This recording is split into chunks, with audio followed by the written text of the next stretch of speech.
He left me 38 weeks pregnant to party in Vegas and said, "Drive yourself to the hospital if it happens." So I did, alone, in the middle of the night. I gave birth without him, signed the separation papers before he returned, and started building a new life from scratch. This is the story of how I became a single mom, faced betrayal, found strength, and turned pain into power. If you've ever felt abandoned, lost, or underestimated, this story is for you. The night I realized I could die alone was also the night I understood what it meant to be alive. I was 38 weeks pregnant the day Tom told me he was flying to Vegas with his friends. Not maybe, not thinking about it. No. He had already booked the tickets. I had just finished folding the last of Lily's newborn onesies, tiny cotton soft things that smelled like lavender detergent and dreams I hadn't yet given up on.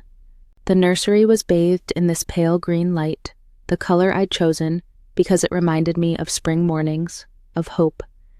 He walked into the room with his phone in hand, barely looked at me. "Babe, I'm heading to Vegas for the weekend. The guys are doing one last hurrah before their lives turn into diapers and formula. You get it, right?" I laughed at first. You know, that dry kind of laugh when your body refuses to believe your brain. "You're not serious." He was. I stood there, belly round, ankles swollen, back aching, feeling like a planet he had decided to orbit away from. I looked at him, his jaw clenched like always when I questioned him, his eyes darting toward the door. "Tom," I said, trying to keep the tremble out of my voice, "I could go into labor, literally any hour now. What if—" He cut me off with a smirk that felt like a slap. "You're not helpless, Natalie. If anything happens, you can drive yourself to the hospital. It's 15 minutes away." He said it like we were talking about going to pick up dry cleaning. I wanted to scream. I wanted to grab his suitcase and hurl it down the stairs. But all I did was stare at him, because some part of me, some deeply stupid part, still hoped he'd change his mind, that he'd see me, that he'd remember we were in this together. Instead, he leaned over, kissed my forehead like a stranger, and said, "Don't stress. It's not good for the baby." And then he left. I sat on the edge of the bed that night, one hand on my belly, the other gripping my phone like it was the last tether I had to sanity. I kept checking his Instagram, refreshing, scrolling, staring. 2 hours after his flight landed, he posted a story. A pool, neon lights, loud music, and Tom, my Tom, laughing with a drink in hand and a woman draped across his shoulder like she belonged there. Her name was tagged. I felt Lily kick then. Sharp, sudden, as if she was protesting too. I didn't cry. I just sat there, staring at that screen, realizing something I hadn't let myself believe until that moment. He wasn't coming back, not in the way I needed, maybe not at all. Around 2 a.m., I woke up to a tightening across my abdomen. It wasn't like the practice contractions I'd gotten used to. It was lower, deeper, and it didn't fade. It rolled through me like a wave I couldn't get above. Another one came 6 minutes later, then 5, then 4. I called Tom. No answer. I texted, "I think I'm in labor." Message delivered. No reply. Another contraction. I called again. Still nothing. So I did what I had to do. I called Emma. She didn't ask questions, just said, "I'm coming," and showed up 10 minutes later in pajama pants and a hoodie, hair in a messy bun. She didn't judge me, didn't ask where Tom was. She just held my hand and said, "You're okay. We're gonna do this. You're not alone." And for the first time in hours, I let myself believe that. In the car, I watched the streetlights blur past through the window, each one flickering across my face like silent witnesses. My breathing was shaky, but steady. Emma's hand rested on mine the whole way. "Do you want me to call him?" she asked gently. I shook my head. He already knows. He made his choice. We didn't speak after that. There was nothing left to say. Only to wait. To survive the next contraction. To survive the night. To begin again. By the time he zipped up his suitcase, something inside me had already begun to unravel. It wasn't dramatic. There was no screaming, no flying plates, no cinematic meltdown. Just this quiet, gnawing feeling in my chest that something precious had slipped through my fingers and I hadn't even noticed it was gone. Tom sat on the edge of the bed, scrolling through his phone, while I stood by the doorway, hands cradling my belly like it was the only thing tethering me to the ground. I wanted to ask him why he was doing this now. I wanted to say, "Please don't go." But those words had started to feel small in my mouth, powerless, repetitive, like background noise he'd long since learned to tune out. Instead, I asked, "You're really going?" He didn't look up. "Babe, it's just a few days. I'll be back before you know it." He said it like we were talking about a business trip, like I wasn't nearly full term, like I couldn't go into labor at any moment, like this wasn't the exact moment he was supposed to be showing up. And still, I stood there hoping for a flicker of remorse, a glance, a pause.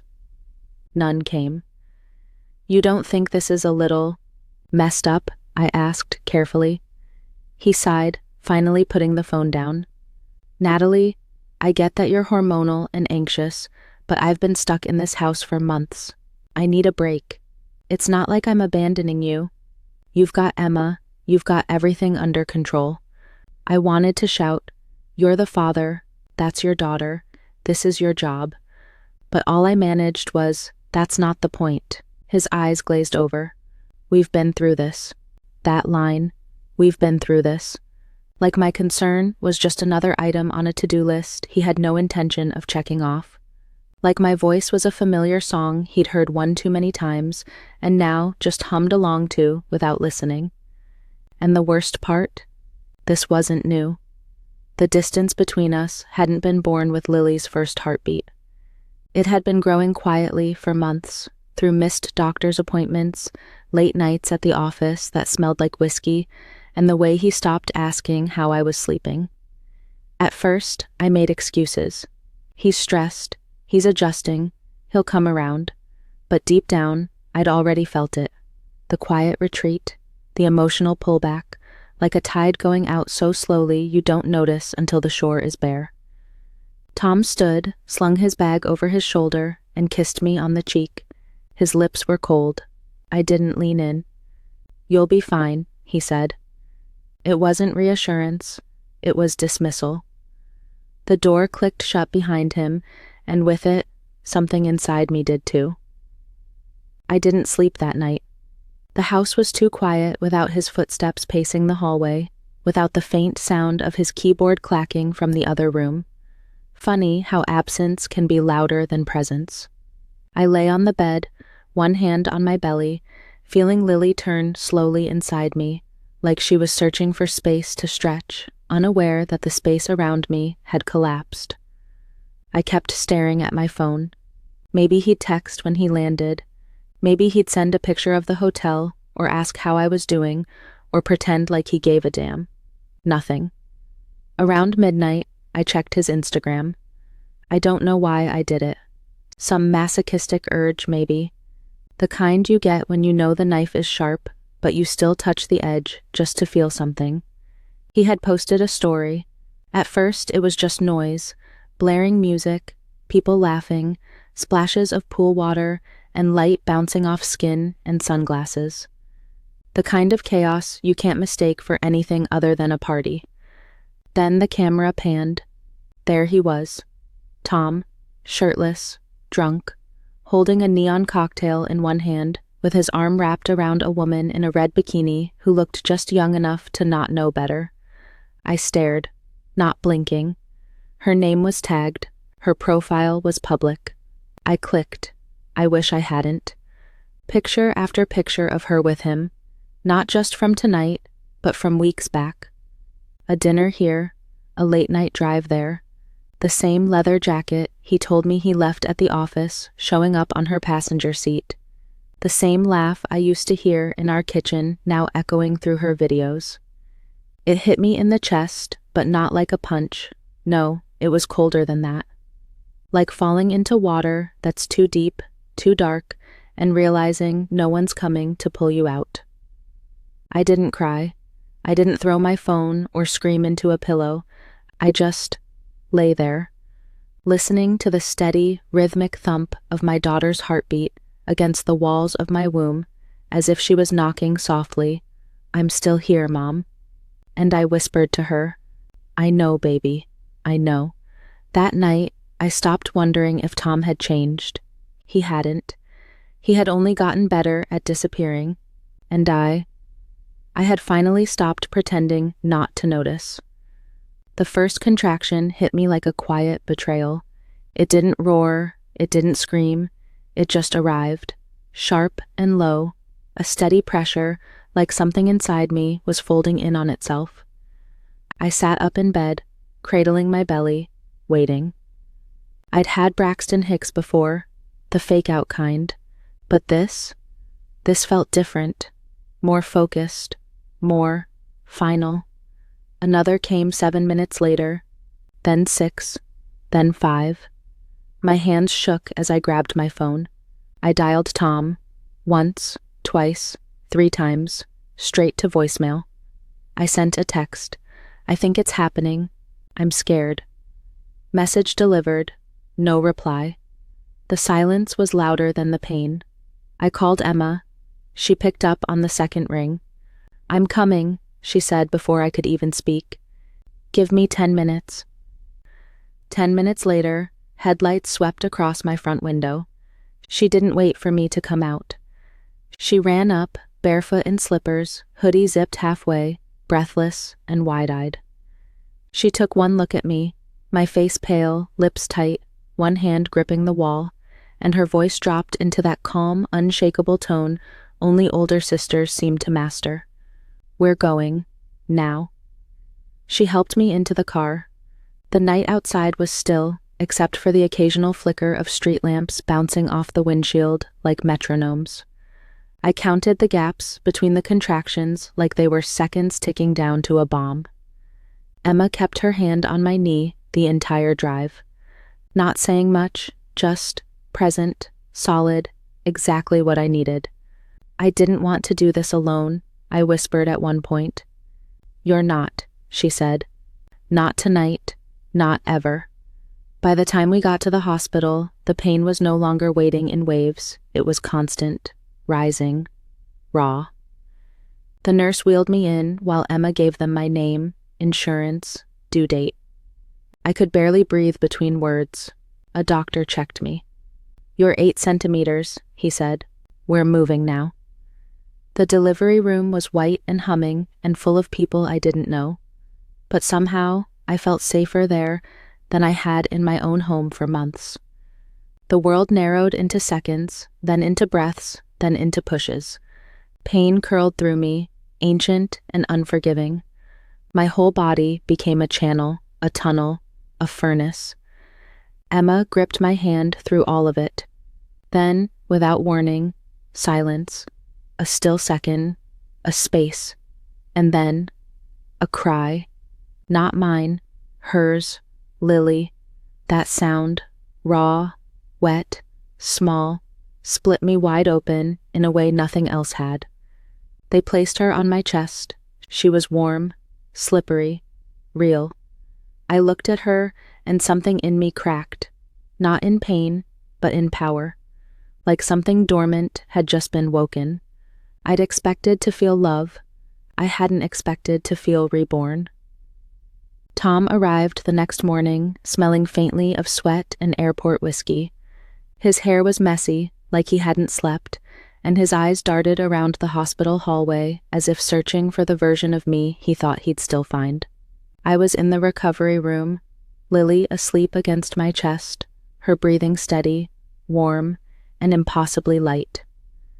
Emma was on the couch by the window, arms crossed, watching him like a hawk sizing up a threat. He stood in the doorway for a moment, like he wasn't sure if he should come in.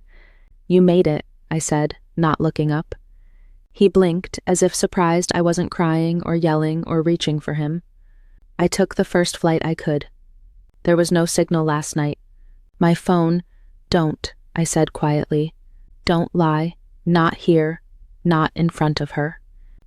He stepped inside, slower now, unsure. How is she? I shifted slightly, so Lily stayed nestled against me. Healthy. Perfect. She has my nose, your chin. Came out fighting. He smiled weakly. She's beautiful. She is. There was a pause, the kind that used to be filled with kisses or jokes or arguments. Now it was just silence. Thick, tired. I messed up, he said finally. I shouldn't have gone. You didn't just go, Tom, I said, still calm. You chose to leave. You knew I could go into labor any minute, and you went anyway. You posted pictures. With her. He rubbed his face with both hands. It didn't mean anything. I was drunk. I was stupid. But I'm here now. I want to be here. I looked down at Lily. She stirred a little, but didn't wake. That's the difference between you and me, I said. You want to be here when it's convenient. I was here when it wasn't, when it hurt, when it scared me, when it tore me apart. He sat down in the chair beside me. Let me fix this. You can't, I said, and I'm not asking you to. I reached into the drawer beside the bed and pulled out a manila envelope. I handed it to him. He stared at it like it might burn him. Separation agreement, I said. Already signed.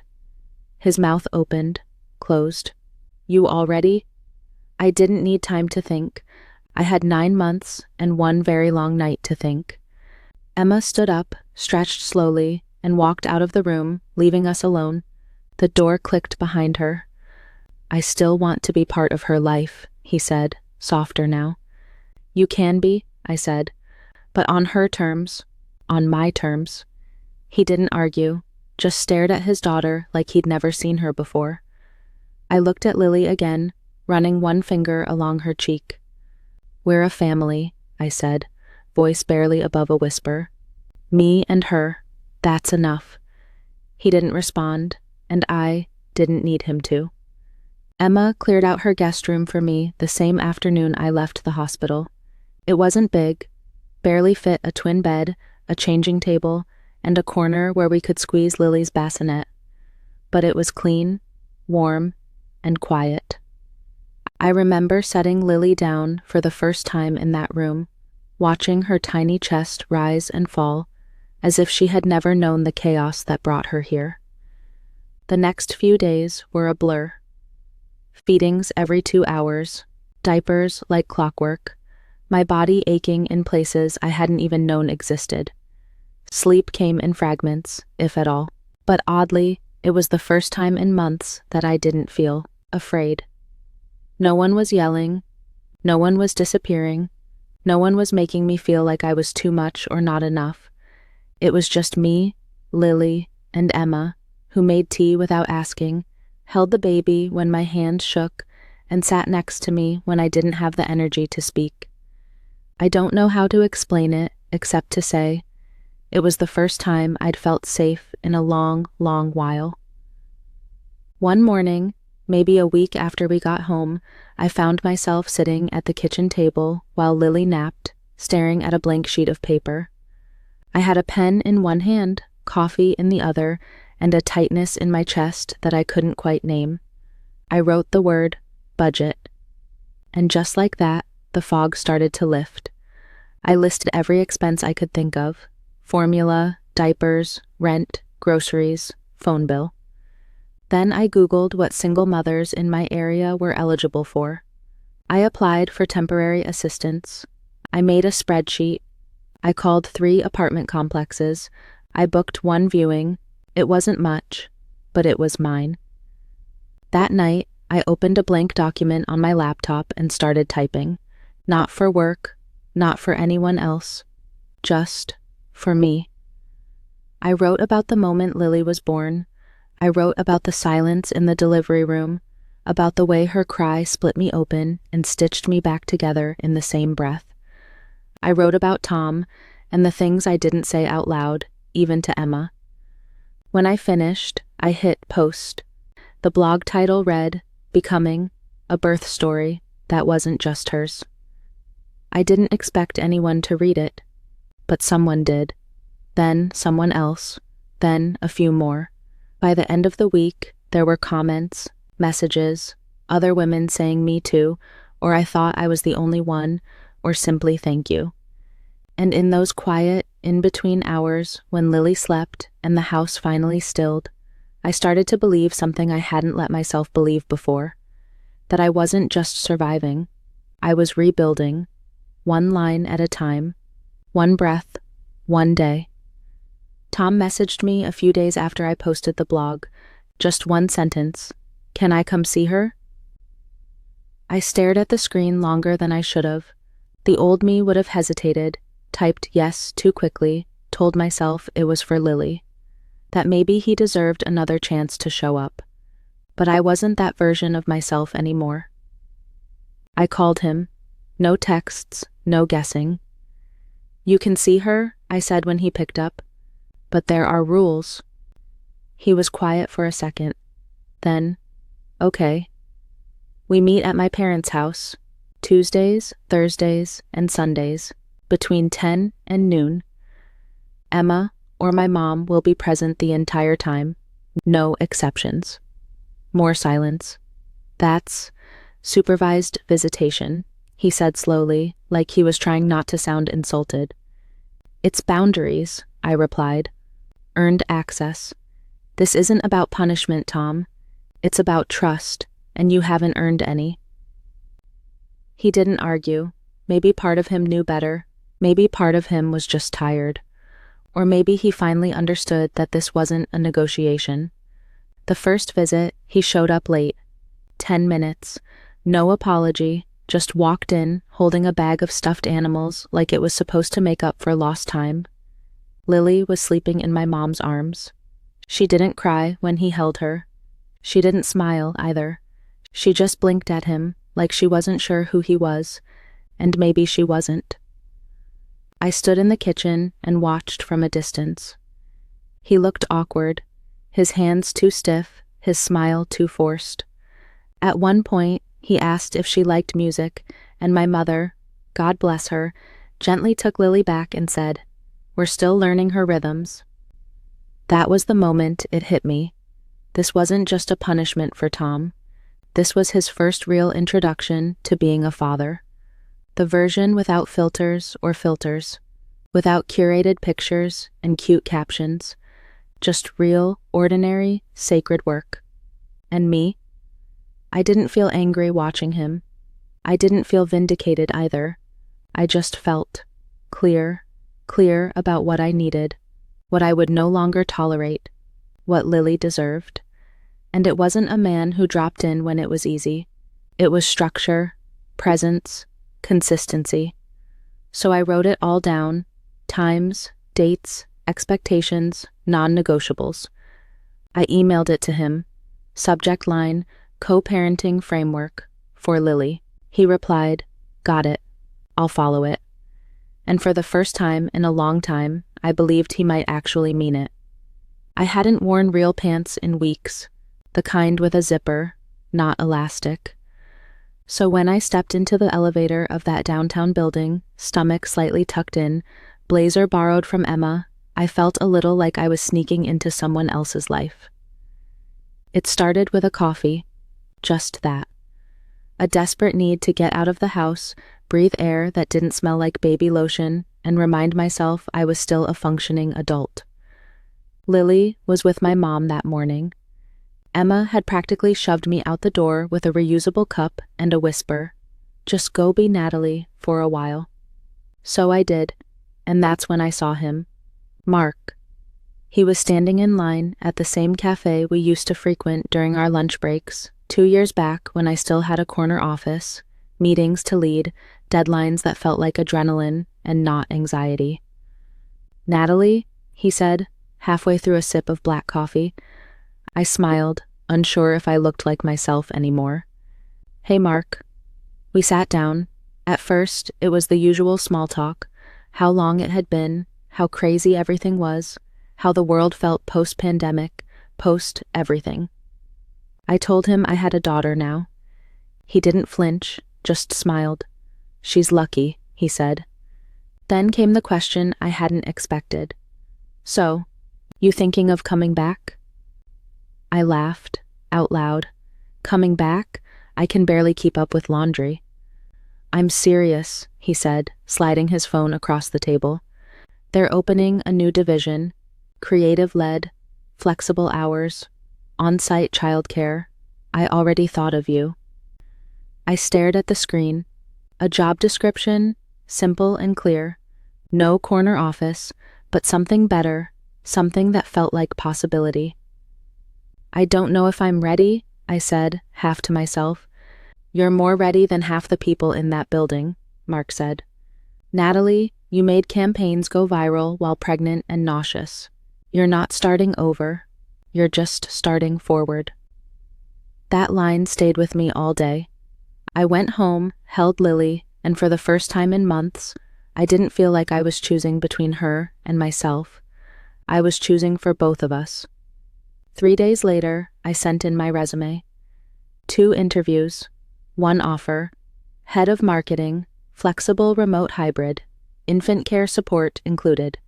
The morning I signed the offer letter, I placed Lily on my lap, her tiny fingers pressing keys on the laptop like she understood what was happening. And I whispered to her, "This is for you, but also for me." I didn't notice the shift right away. It came in fragments, small ones, like the first time Tom showed up on time, not late, not flustered, not hungover. He was freshly shaven, holding a thermos of something homemade and a notebook. A real one. Paper, pen, color-coded tabs. I thought he was holding it for show. Until he opened it and started asking questions. What time is she napping these days? Any allergies from the last round of solids? When's her next checkup? Emma looked at me, eyebrows raised. I said nothing, just answered, factually, and watched him write down every word. The second time, he brought a pack of diapers in the exact brand Lily liked. Not the flashy ones with cartoon animals, just the kind that didn't irritate her skin. No one told him that. Not me, not my mom. The third time, he asked if he could sit with my dad during the visit to learn how to change her without fumbling like a nervous intern. My dad, gruff but fair, nodded and handed him a fresh diaper like he was passing down a secret. I didn't know what to make of it. I didn't trust it, not yet. I'd seen Tom try before. Try to be a husband, try to be present, try to pretend, but this felt different, not dramatic, not loud, just consistent, quiet, earnest. One Sunday, I overheard him asking Emma about baby CPR courses. She offered to go with him. He said yes. He even showed her the reminder on his phone. Still, I didn't open the door wider. I kept the rules, the schedule, the distance, but I noticed, and the strangest part, I didn't feel angry anymore. Not because I forgave him, but because I had stopped needing him to be anything for me. He wasn't changing for us. He was changing for Lily. And that I could respect. I watched him lift our daughter with more confidence each week. Hold her like she was a real person now, not some fragile thing he didn't know how to love. He started humming to her when she cried. Not always in tune, but always there. I never told him he was doing better. I didn't need to.